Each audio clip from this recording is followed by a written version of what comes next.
Safari za anga za juu zimekuwa moja ya mafanikio makubwa ya sayansi na teknolojia katika karne ya kisasa. Hata hivyo, nyuma ya mafanikio hayo kuna changamoto kubwa ambazo wanadamu hukutana nazo wanapojaribu kuishi nje ya mazingira ya kawaida ya dunia. Mojawapo ya changamoto hizo ni hali ya microgravity, yaani kukosekana au kupungua kwa nguvu ya mvutano wa ardhi. Kwa kawaida, miili yetu imezoea kabisa mvutano wa dunia, lakini wanapoingia angani, wanaanga hukutana na mazingira tofauti kabisa. Hakuna juu wala chini kama tulivyozoea.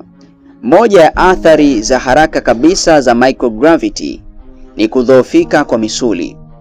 Kupungua kwa nguvu za misuli kupungua ukubwa, kitaalamu wanaita atrophy. Kupunguza uwezo wa mwili kubeba uzito. Mifupa pia huathirika sana kutokana na kukosa mzigo wa mvutano. Hali hii husababisha kupungua kwa msongamano wa mifupa, kitaalamu wanaita bone density. Kuongezeka kwa hatari ya kuvunjika mifupa, hali inayofanana kabisa na osteoporosis. Mfumo wa vestibuli uliopo kwenye masikio ya ndani husaidia mwili kudumisha usawa.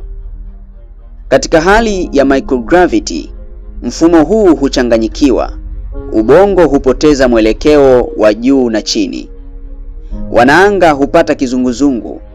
Hali hii hupelekea kile kinachoitwa space motion sicknesses, kushindwa kuelewa mwelekeo. Baada ya muda angani, mwili huwa umezoea microgravity. Kurudi duniani huwa ni changamoto kubwa. Wanaanga hushindwa kusimama, huhisi uzito mkubwa sana, kupata kichefuchefu na kizunguzungu. Kumbukumbu ya microgravity. Mwili pia hubaki na kumbukumbu ya hali ya microgravity. Hii husababisha kushika vitu vibaya, kwa nguvu au kwa upole kupita kiasi, kuvunja vitu kwa bahati mbaya, kukosea mwendo wa kuketi au kusimama. Yaani mtu unajikuta unakaa kwenye kiti kwa nguvu kiasi kwamba mtu aliyopo pembeni yako anashangaa kwamba huyu jamaa kapatwa na nini. Lakini pia mbinu za kurejea afya ya wanaanga. Ni nini sasa kifanyike ili wanaanga waweze kurejea sawa katika hali yao ya kawaida? Mashirika ya anga kama NASA hutumia mbinu mbalimbali. Moja ni mazoezi ya viungo. Mazoezi husaidia kurejesha nguvu za misuli.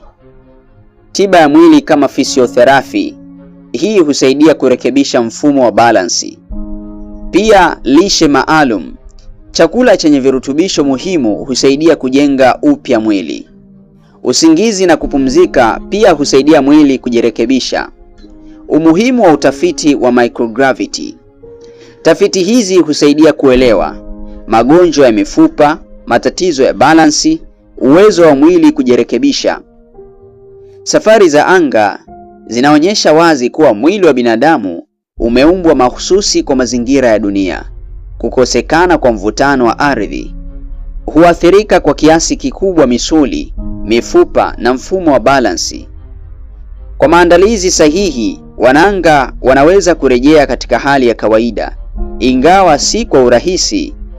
Kadri teknolojia inavyoendelea, safari za mbali zaidi kama kwenda sayari nyingine zitakuwa za kawaida, lakini changamoto za mwili wa binadamu zitabaki kuwa sehemu muhimu ya safari hiyo. Hii ni HD 700. Usisahau kusubscribe, lakini pia usisahau kubonyeza hiyo alama ya kengele kwa taarifa zaidi.